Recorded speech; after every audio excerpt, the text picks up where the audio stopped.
Hi, I'm John Green. This is Crash Course World History, and today we're going to talk about decolonization. The empires European states formed in the 19th century proved about as stable and long-lasting as Genghis Khan's, leading to so many of the nation-states we know and love today. Yes, I'm looking at you, Burundi.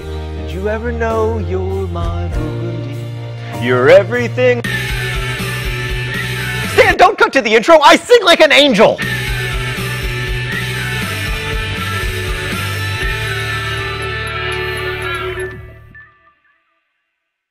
So unless you're over 60, and let's face it, Internet, you're not, you've only ever known a world of nation-states. But as we've seen from Egypt to Alexander the Great, to China, to Rome, to the Mongols, who for once are not the exception here,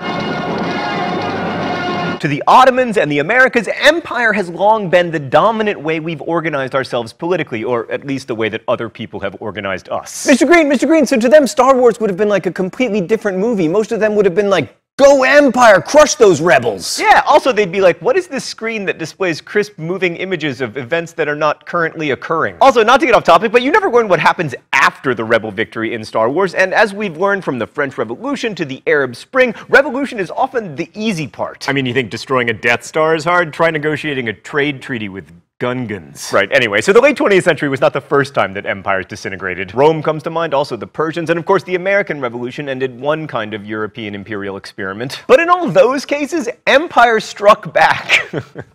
You see what I did there? I mean, Britain lost its 13 colonies, but later controlled half of Africa and all of India. And what makes the recent decolonization so special is that at least so far, no empires have emerged to replace the ones that fell. And this was largely due to World War II, because on some level, the Allies were fighting to stop Nazi imperialism. Hitler wanted to take over Central Europe and Africa and probably the Middle East, and the Allied defeat of the Nazis discredited the whole idea of empire. So the English, French, and Americans couldn't very well say to the colonial troops who'd fought alongside them, "Thank you so much for helping us to thwart Germany's imperialistic ambitions. As a reward, please hand in your rifle and return to your state of subjugation." Plus, most of the big colonial powers, especially France, Britain, and Japan, had been significantly weakened by World War II, by which I mean that large swaths of them looked like this. So post-war decolonization happened all over the place. The British colony that had once been India became 3 independent nations. By the way, is this Gandhi or is this Ben Kingsley playing Gandhi? In Southeast Asia, French Indochina became Cambodia, Laos, and Vietnam, and the Dutch East Indies became Indonesia. But of course, when we think about decolonization, we mostly think about Africa going from this to this. So we're going to oversimplify here because we have to, but decolonization throughout Afro-Eurasia had some similar characteristics. Because it occurred in the context of the Cold War, many of these new nations had to choose between socialist and capitalist influences, which shaped their futures. While many of these new countries eventually adopted some form of democracy, the road there was often rocky. Also, decolonization often involved violence, usually the overthrow of colonial elites. For now, let's turn to the most famous non-violent decolonization, or supposedly so anyway, that of India. So the story begins, more or less, in 1885 with the founding of the Indian National Congress. Congress Party leaders and other nationalists in India were usually from the elite classes. Initially, they didn't even demand independence from Britain, but they were interested in creating a modern Indian nation rather than a return to some ancient pre-colonial form, possibly because India was, and is, hugely diverse, and really only unified into a single state when under imperial rule by one group or another, whether the Mauryans, the Guptas, the Mughals, or the British. Okay, let's go to the thought bubble. The best-known Indian nationalist, Mohandas K. Gandhi, was a fascinating character, a British-educated lawyer born to a wealthy family. He's known for making his own clothes, his long fasts, and his battles to alleviate poverty, improve the rights of women, and achieve a unified Indian independence from Britain.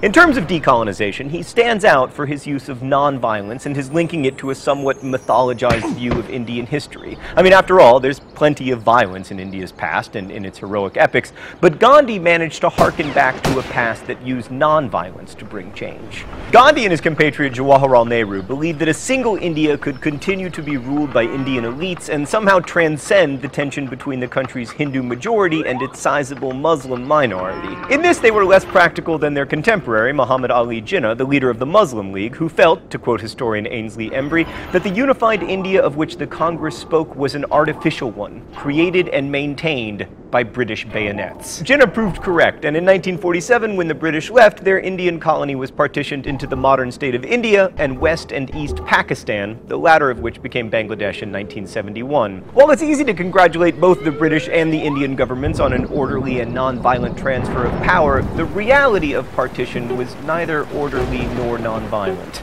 About 12 million people were displaced as Hindus in Pakistan moved to India and Muslims in India moved to Pakistan. As people left their homes, sometimes unwillingly, there was violence, and all told, as many as 500,000 people were killed, more than died in the bloody Indonesian battle for independence. So while it's true that the massive protests that forced Britain to end its colonization of India were non-violent, the emergence of the independent states involved really wasn't. Thanks, Thought Bubble. All this violence devastated Gandhi, whose lengthy and repeated hunger strikes to end violence had mixed results, and who was eventually assassinated by a Hindu nationalist who felt that Gandhi was too sympathetic to Muslims. Oh, it's time for the open letter? An open letter to hunger strikers. But first, let's see what's in the secret compartment today. A cupcake? Stan, this just seems cruel. These are from Meredith the intern to celebrate Maribration, the holiday she invented to celebrate the anniversary of her singleness. Dear hunger strikers, you remember earlier when I said that Gandhi harkened back to a mythologized Indian past?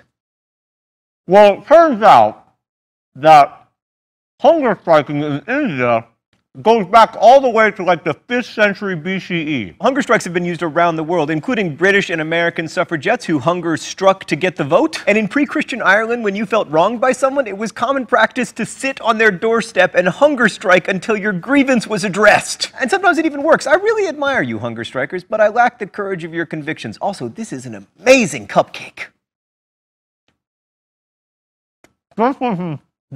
Since independence, India has largely been a success story, although we will talk about the complexity of India's emerging global capitalism next week. For now, though, let's travel east to Indonesia, a huge nation of over 13,000 islands that has largely been ignored here on Crash Course World History due to our long-standing bias against islands. Like, we haven't even mentioned Greenland on this show. The Greenlanders, of course, haven't complained because they don't have the internet. So the Dutch exploited their island colonies with the system of kulturstelsel, in which all peasants had to set aside 1/5 of their land to grow cash crops for export to the Netherlands. This accounted for 25% of the total Dutch national budget, and it explains why they have all kinds of fancy buildings despite technically living underwater. They're like sea monkeys. This system was rather less popular in Indonesia, and the Dutch didn't offer much in exchange. They couldn't even defend their colony from the Japanese, who occupied it for most of World War II, during which time the Japanese furthered the cause of Indonesian nationalism by placing native Indonesians in more prominent positions of power, including Sukarno, who became Indonesia's first prime minister. After the war, the Dutch, with British help, tried to hold on to their Indonesian colonies with so-called police actions, which went on for more than 4 years before Indonesia finally won its independence in 1950. Over in the French colonies of Indochina, so-called because they were neither Indian nor Chinese, things were even more violent. The end of colonization was disastrous in Cambodia, where the 17-year reign of Norodom Sihanouk gave way to the rise of the Khmer Rouge, which massacred a stunning 21% of Cambodia's population between 1975 and 1979. In Vietnam, the French fought communist-led nationalists, especially Ho Chi Minh, from almost the moment World War II ended until 1954, when the French were defeated. And then the Americans heard that there was a land war available in Asia, so they quickly took over from the French, and communists did not fully control Vietnam until 1975. Despite still being ostensibly communist, Vietnam now manufactures all kinds of stuff that we like in America, especially sneakers. More about that next week too, but now to Egypt. You'll remember that Egypt bankrupted itself in the 19th century trying to industrialize, and ever since had been ruled by an Egyptian king who took his orders from the British. So while technically Egypt had been independent since 1922, it was very dependent independence. But that changed in the 1950s when the king was overthrown by the army. The army commander who led that coup was Gamal Abdel Nasser, who proved brilliant at playing the US and the USSR off each other to the benefit of Egypt. Nasser's was a largely secular nationalism, and he and his successors saw one of the other anti-imperialistic nationalist forces in Egypt, the Muslim Brotherhood, as a threat. So once in power, Nasser and the army banned the Muslim Brotherhood, forcing it underground where it would disappear and never become an issue again. Wait, what's that? Really? And finally, let's turn to Central and Southern Africa. One of the most problematic legacies of colonialism was its geography. Colonial boundaries became redefined as the borders of new nation-states, even where those boundaries were arbitrary or, in some cases, pernicious. The best known example is in Rwanda, where two very different tribes, the Hutu and the Tutsis, were combined into one nation. But more generally, the colonizers' focus on value extraction really hurt these new nations. Europeans claimed to bring civilization and economic development to their colonies, but this economic development focused solely on building infrastructure to get resources and export them. Now, whether European powers deliberately sabotage development in Africa is a hot-button topic we're going to stay well away from, but this much is inarguably true. When the Europeans left, African nations did not have the institutions necessary to thrive in the post-war industrial world. They had very few schools, for instance, and even fewer universities. Like when the Congo achieved independence from Belgium in 1960, there were 16 Congolese college graduates in a nation of 14 million people. Also, in many of these new countries, the traditional elites had been undermined by imperialism. Most Europeans didn't rule their African possessions directly, but rather through the proxies of local rulers. And once Europeans left, those local rulers, the upper classes, were seen as illegitimate collaborators. And this meant that a new group of rulers had to rise up to take their place, often with very little experience in governance. I mean, Zimbabwe's long-serving dictator Robert Mugabe was a high school teacher. Let that be a lesson to you. Your teachers may have dictatorial ambitions. But most strongmen have emerged, of course, from the military. Joseph Mobutu seized power in the Congo, which he held from 1965 until his death in 1997. Idi Amin was military dictator of Uganda from 1971 to 1979. Muammar Gaddafi ruled Libya from 1977 until 2011. The list goes on, but I don't want to give you the wrong impression about Africa. Because while the continent does have less freedom and lower levels of development than other regions in the world, many African nations show strong and consistent signs of growth despite the challenges of decolonization. Botswana, for instance, has gone from 70% literacy to 85% in the past 15 years and has seen steady GDP growth over 5%. Benin's economy has grown in each of the past 12 years, which is better than Europe or the US can say. In 2002, Kenya's life expectancy was 47. Today, it's 63. Ethiopia's per capita GDP has doubled over the past 10 years, and Mauritania has seen its infant mortality rate fall by more than 40%. Now, this progress is spotty and fragile, but it's important to note that these nations have existed on average about 13 years less than my dad. Of course, past experience with the fall of empires hasn't given us much cause for hope, but many citizens of these new nations are seeing real progress. That said, disaster might lurk around the corner. It's hard to say. I mean, now more than ever, we're trying to tell the story of humans from inside the story of humans. Thanks for watching. I'll see you next week. Crash Course is produced and directed by Stan Muller. Our script supervisor is Meredith Danko. The associate producer is Danica Johnson. The show is written by my high school history teacher Raoul Meyer and myself, and our graphics team is Thought Bubble. Last week's phrase of the week was Meatloaf's career. If you want to guess at this week's phrase of the week or suggest future ones, you can do so in comments, where you can also ask questions about today's video that will be answered by our team of historians. Thanks for watching Crash Course, and as we say in my hometown, don't forget to be awesome.